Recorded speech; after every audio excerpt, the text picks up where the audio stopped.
Oi, tudo bem? Eu sou o Lidias do canal Grimório Adaptado e o que eu venho falar aqui hoje é algo que pode soar um tanto incômodo para muitas pessoas, porque geralmente as pessoas associam isso de uma forma identitária e que diz respeito à crença. O que acontece é que eu vejo que no sistema salomônico, né, esse sistema que é de origem medieval, né, os textos são da era medieval, e a gente sabe que durante a Idade Média, aqueles autores que escreveram aqueles textos eles tiveram influência, essa influência foi trazida até os nossos dias, influência essa que vem de Agripa, que escreveu os 3 livros de filosofia oculta, e Agripa, por consequência, né, tem influência de Tritêmios, já que Tritêmios foi o seu mestre, né, ambos muito eruditos, mas ambos também imersos no cristianismo medieval, né.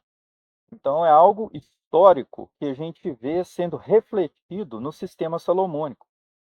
E o que eu vejo é que ambos, né, eles têm ali o seu viés cristão eu entendo que tudo bem que algumas pessoas vão querer argumentar que isso não é problema, que o sincretismo existente no sistema salomônico não é algo ruim, não é algo incorreto, e não se trata de ser ruim ou incorreto, se trata de ter coerência, né, tem que ser coerente. A base filosófica ela tem que ser coerente para que haja uma sustentação, um alicerce firme. Do contrário, fica algo como se fosse terra com água, né? Vira barro, não tem sustentação. E água e óleo também não se misturam. Então, há coisas que são irreconciliáveis. Quando a gente observa, por exemplo, certos conflitos interpretativos, né, dessa filosofia que embasa os conceitos da magia salomônica, né, ali do cristianismo com o judaísmo, por exemplo, o conceito da trindade, como que pode você aplicar um conceito que não se sustenta dentro de outra tradição e querer unir isso, né, duas tradições juntas que não se comunicam? O que acontece é que, por exemplo, o conceito da trindade, ele não existe no texto canônico judaico e nem no texto canônico cristão. Ele é uma interpretação posterior, né, que os pais da igreja, né, acabaram concluindo, embasando-se em trechos específicos do cânone cristão, né, já que ele não existe no cânone judaico. Então existe estudos, né, existem acadêmicos que sustentam a hipótese de que nos vários concílios que foram realizados, né, provavelmente, talvez não haja uma afirmação específica, né, de que esses concílios teriam o objetivo de se colocar acima do judaísmo, acima da tradição judaica, né, mas existe ali a imposição de afirmações que sustentam seus dogmas.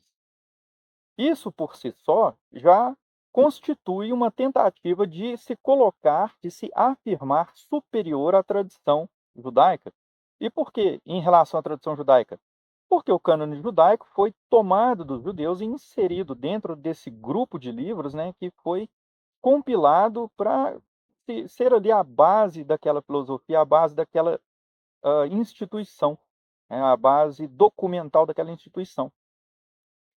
Então, assim, quando a gente pega esse conceito da trindade, por exemplo, que é uma interpretação posterior que não existe em nenhum dos dois cânones, a gente já vê que existe aí algo que não se sustenta. Então, muita coisa que os dogmas trazem são justificados através de textos que são extraídos do cânone, onde se retira de um contexto para aplicar ali uma justificativa para aquele dogma, né? Para aquele ponto do dogma. Então, eu acho que isso é incoerente com a base filosófica do sistema salomônico. Alguns podem afirmar, não, mas eu tenho resultados, eu uso isso a vida inteira. Sim, você pode até ter resultados, mas isso é coerente com a base filosófica? Não é, porque essas coisas elas não se conciliam.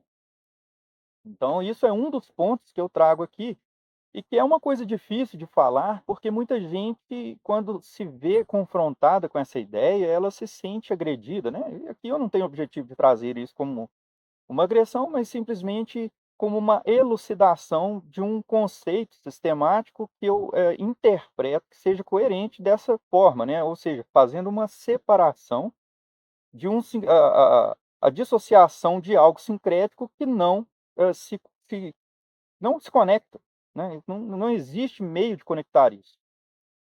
E existem outros pontos também, que eu não vou entrar em detalhes aqui, senão o texto vai ficar até muito o vídeo fica muito longo, né, mas, eu acho que o sistema salomônico, ele sofreu esse sincretismo, né, como parte de um processo que era vivido durante a Idade Média, quando surgiram esses textos, né, os seus autores viviam aquilo, esse sincretismo. E, de certa forma, não é uma questão disso estar errado ou de estar certo, é uma questão de buscar coerência, né, de ter um alicerce filosófico que seja coerente com o sistema, para o sistema, né.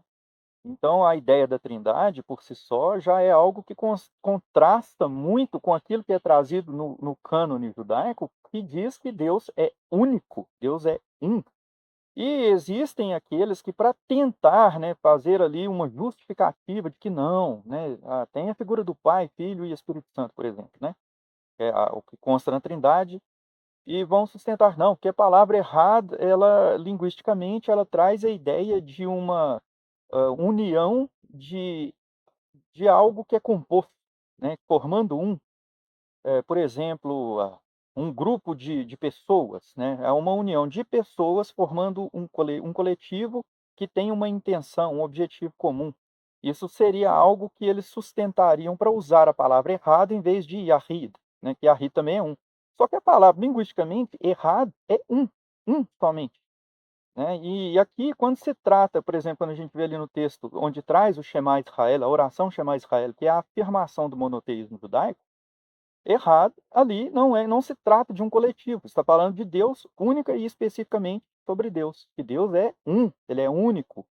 Então eles tentam trazer: "Ah, mas como o errado pode ter esse significado de algo composto, unido em uma só coisa, então poderia justificar a ideia da trindade". Mas ali não está falando de trindade, de pessoas coexistindo, não existe o coletivo, né. Essa ideia de pegar um coletivo e inserir ele no contexto como um, ela não vem da palavra errado, que é o numeral, ela vem do substantivo, e não existe esse substantivo coletivo ali, existe o substantivo, próprio, o nome próprio ali, que é Deus. Então, Adonai, errado, Deus é um. Então não está dizendo que Deus é 3 em um. Do contrário, seria claro, o texto estaria dizendo isso. Então isso é uma das interpretações que não se concilia com a filosofia base do sistema, né. Então você querer inserir o sistema cristão com todos os seus dogmas dentro, misturado com o que faz parte do sistema judaico, eu vejo que é algo que não cai bem, não é coerente. Então, para concluir aqui, a ideia é de que aquilo que a tradição judaica diz, né, de que o mal existe não para que ele seja repelido como algo preconceituoso, né, ele deve ser compreendido, você não deve se alinhar ao mal, mas deve compreendê-lo e entender que tudo faz parte dessa criação única. O mundo é um mundo que tem as suas imperfeições e é um mundo que precisa de correções. E essa correção, o homem é convidado a participar dela, né? Então ele é convidado a fazer a correção de si mesmo e a correção do mundo, participar da correção do mundo.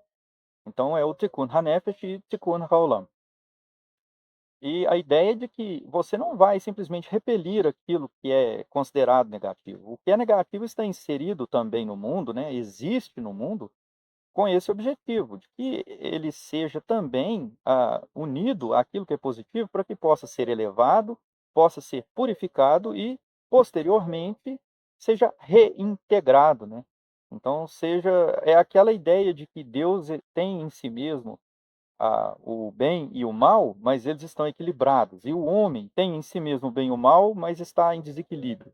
Então a ideia é de que se possa alcançar esse equilíbrio. Então a gente passa a vida nessa batalha contra a nossa própria consciência, contra o nosso instinto mais baixo, que não é algo mal, no sentido absoluto, mas que tem, digamos, certas tendências, né, questionáveis, e a gente passa a vida lutando para que a gente mantenha essas tendências sob controle.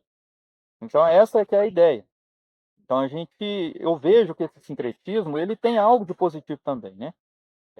Apesar de haver essas irreconciliações interpretativas, eu vejo que o sincretismo, de uma certa forma, ele contribui para que o operador, ao longo do tempo em que ele vai trabalhando, em que ele vai estudando o sistema, ele chega à conclusão daquilo que não se concilia e começa, né, a desenvolver um discernimento, né, a receber um discernimento, onde ele é capaz, então, de separar aquilo que vai trazer uma maior coerência ao sistema, né. Então isso é algo individual, onde ele vai trabalhar internamente e externamente. Então o ritual é nada mais, eu entendo, do que um conjunto de práticas, né, baseadas, né, dentro de um sistema, que de uma certa forma vai contribuir para a sua evolução pessoal. E, de uma maneira também bem interessante, vai conduzi-lo a participar desse Tikkun Olam, visto que à medida que ele se desenvolve, à medida que ele vai sendo afetado por esse discernimento de uma forma positiva, ele vai tomando decisões e adotando atitudes, né, que vão ser benéficas, que vão ser interessantes para esse Tikkun Olam. Então eu fico por aqui e que vocês possam refletir sobre isso. A gente se vê. Até mais.